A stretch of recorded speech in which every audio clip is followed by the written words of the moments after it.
12. Chráňte a zlepšujte svoje prostredie. Dbajte o svoj zovňajšok. Niektorým ľuďom niekedy nenapadne, nakoľko sa na seba nemusia celé dni pozerať, že sú súčasťou scenérie a vzhľadu ostatných.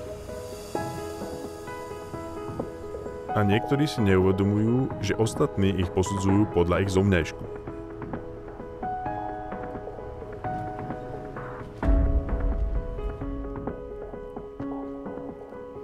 Oblečenie môže byť drahé, ale mydlo a iné toaletné potreby nie je problém zohnať.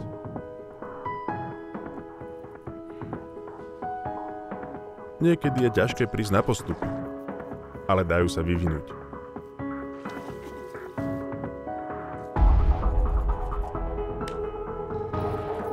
V niektorých barbarských alebo degradovaných spoločnostiach môže byť ohyznosť na verejnosti dokonca moderná. V skutočnosti je to však známka nedostatočnej sebaúcty. Človek sa pri športovaní a práci môže poriadne zababrať. To ale neznamená, že sa netreba umyť. Príkladom sú niektorí robotníci v Európe či Anglicku, ktorým sa darí udržiavať si dobrý vzhľad dokonca aj počas práce. Niektorí lepší športovci vyzerajú dobre i napriek tomu, že sú skrz na skrz spotení. Prostredie zohyzdené ľuďmi, ktorí o seba nedbajú, môže mať skrytý depresívny vplyv na morálku človeka.